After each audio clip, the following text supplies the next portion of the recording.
আপনি যখনই অনলাইনে কোনো ফর্ম ফিল আপ করবেন, সেখানে যখন ডকুমেন্টস দেবেন, সেখানে সিগনেচার, ফটোকপি, আধার কার্ডের ডকুমেন্টস বা যে কোনো ডকুমেন্টস যদি আপনি সেখানে আপলোড করতে চান, তাহলে আপনাকে একটি সাইজ নির্ধারিত করে দেওয়া হয়। সেখানে 1 MBর নিচে অথবা 2 MBর নিচে আপনাকে কোয়ালিটি রেখে, সাইজ রেখে, তাহলে আপনাকে সেই ডকুমেন্ট আপলোড দিতে হয়। আর তার জন্য আমরা বিভিন্ন অ্যাপ্লিকেশান বা ফটো এডিটর অ্যাপসগুলোকে ইউজ করি।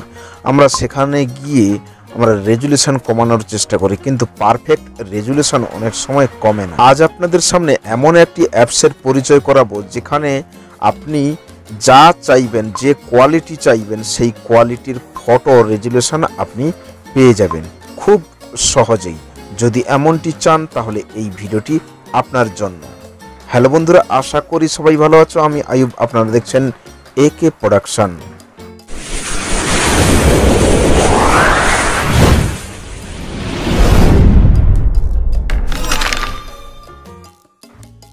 আমরা ওপেন করব QRedact লাইট এই অ্যাপসটি ওপেন করলে তারপরে আপনার সামনে এই ধরনের পেজ চয়েস ফটো, আপনি যে ফটোটি কাস্টমাইজ করতে চাইছেন সেই ফটোটি আপনাকে নিয়ে নিতে হবে। আমি ফটোটি নিয়ে নিলাম। ফটোটি নিয়ে নেবার পর এখানে দেখুন ইমেজ সাইজ, এখানে যে ইমেজ সাইজটি, সেই ইমেজ সাইজটি আপনাকে কমাতে হবে।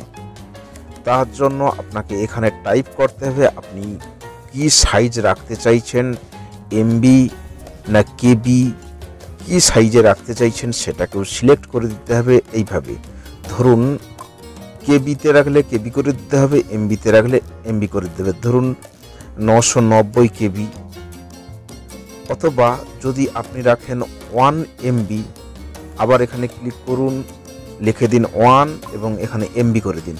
করে দেওয়ার পর আপনি ব্যাকে আসুন, এখানে স্টার্ট যে বটন, সেই স্টার্ট বটনে ক্লিক করুন। আপনার ফটোটি তৈরি হয়ে যাবে এবং তার সাইজ 939.28 KB অথবা 92 MB। এবারে আপনি এখানে শেয়ার অপশনে গিয়ে আপনি শেয়ার করতে পারেন এবং আপনার মেমোরি কার্ডে অলরেডি এই ফটোটি সেভ হয়ে গেছে। এখন আমরা গ্যালারিতে গিয়ে সেই ফটোটির কোয়ালিটি দেখে নেব। QRedact লাইট এই ফাইলে যাব। ফাইলে যাওয়ার পরে ফটোটি ক্লিক করব এবং এই 3 ডট অপশানে গিয়ে ফটোর কোয়ালিটি আমরা দেখে নিতে পারি।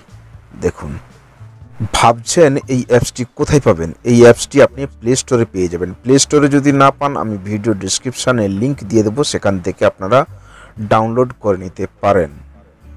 ধন্যবাদ বন্ধুরা, সম্পূর্ণ ভিডিওটি দেখার জন্য। ভালো লাগলে লাইক করবেন, কেমন লাগলো কমেন্ট করে জানাবেন এবং বন্ধুদের সাথে শেয়ার করবেন। আর চ্যানেলটি সাবস্ক্রাইব না করে থাকলে অবশ্যই এই লাল বাটনে ক্লিক করে সাবস্ক্রাইব করুন এবং পাশে থাকা বেল আইকনটি ক্লিক করুন।